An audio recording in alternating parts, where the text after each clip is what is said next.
Lots of things to love about Utopia of the Seas, but there's one thing we don't.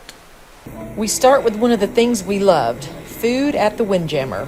Whether or not the food is any good always ranks as one of the most important parts of a cruise. And it's likely you'll have at least a meal or two in the Windjammer. Let's be real, some cruise buffets are not good. But fortunately, that wasn't the case with Utopia of the Seas. I love both the variety of the food and the taste.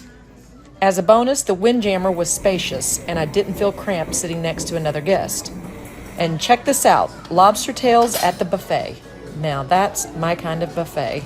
Number 2 of the list, I love the party atmosphere, and honestly, I didn't think I would. I haven't been on a 3-day cruise in 20 years. The more days on the ship, the better. So when the 3 days sailing came up, while I wanted to go, I wondered if it would be too much of a party vibe. It wasn't.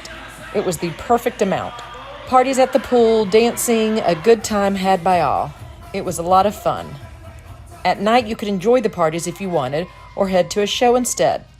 There were enough parties and events to make it fun, but not too much where it was over the top. And with as large as Utopia of the Seas is, if you wanted to party, you could. If you wanted to relax and avoid the party, but still enjoy some of the pools, you could do that too. Part of the reason for that is number 3 on the list, the adults-only solarium. This is the typical spot you'll find me on a cruise. Somewhere quiet, reading a book, enjoying ocean views, and some relaxation. Yes, please. The solarium is massive, with hundreds of loungers, daybeds, a bar, whirlpools, a pool, and more. And some cruises you can't find a seat in the solarium. But because the party atmosphere sucks so many cruisers in, on my Utopia of the Seas cruise, this place was virtually empty all cruise long. There was never anyone at the bar either. This was my favorite hot tub on the ship. It's larger than all the other hot tubs and offered some pretty amazing ocean views. And since we're talking about hot tubs and whirlpools, I'll mention that as number 4 on the list of what I loved about Utopia of the Seas. On a lot of cruises, there are 2 or 4 hot tubs, and we all know what happens. They are packed. I just don't enjoy sitting shoulder to shoulder with people I don't know in a hot tub. It's just not my thing. There are 8 hot tubs on Utopia of the Seas, and because the hot tubs are really separated from the kids area, they weren't overrun with kids. Nothing wrong with kids in the hot tub, but I don't always want to jump in a hot tub with 10 kids when I'm trying to relax. With that many hot tubs, I never had a problem finding either an empty one or one with a lot of space. The only thing I don't know about is how they are transparent to everyone at the pool. It's different. Just not sure if I like that or not. Time for number 5. If you've heard anything about Utopia of the Seas, you probably have heard of the Pesky Parrot. It's an all-new bar concept for Royal Caribbean featured on Utopia of the Seas. What you probably haven't heard or read about is Bell and Barley. It's another bar a few spots down from the Pesky Parrot. Nothing wrong with the Pesky Parrot, it looked pretty cool, but it was always packed, no matter when you went. I dropped into Bell and Barley the first night I was there just to grab a quick drink, and ended up going back every night.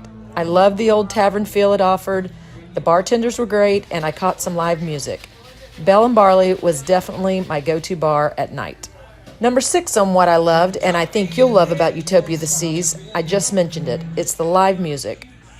Cruise ships have always offered live music, but I never recall the variety that Utopia of the Seas offered. Royal Caribbean made a big push to increase the live music offerings on Utopia of the Seas because millennials love live music.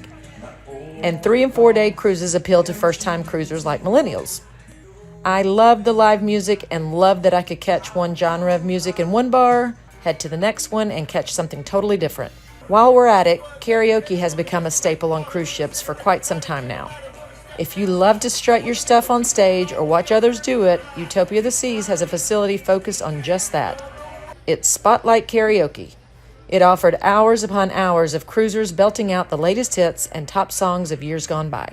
Number 8 on the things I loved about Utopia of the Seas, and what I think you'll love, is the lime and coconut bar.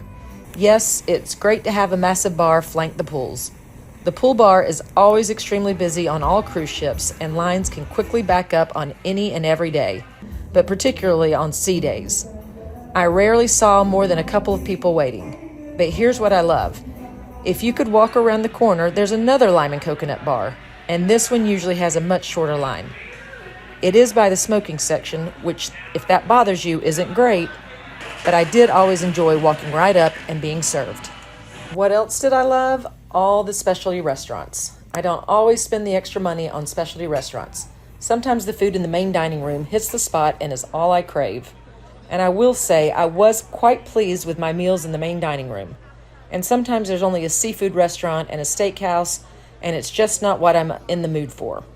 Well, Utopia of the Seas is packed with specialty restaurants. Between Chops, Mason Jar, Azumi, 150 Central Park, Hooked Seafood, Giovanni's Italian Kitchen, Playmaker Sports Bar, and others, there's bound to be one that offers something scrumptious for your cruise.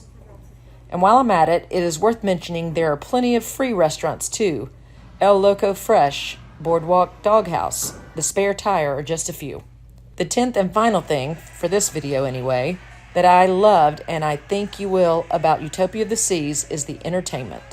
There's such a variety of shows that hopefully you'll be able to find one, or a few, that you're interested in.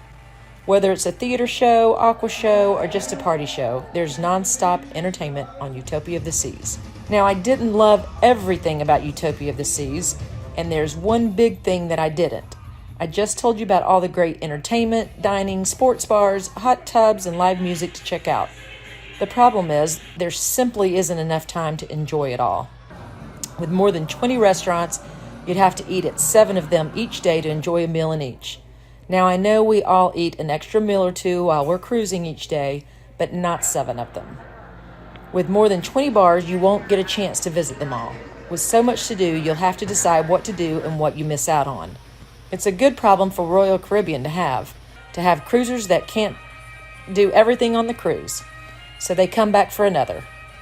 While I've never done a back-to-back cruise, that might be something I try on my next cruise aboard Utopia of the Seas. Thanks for checking out Cruising with KK.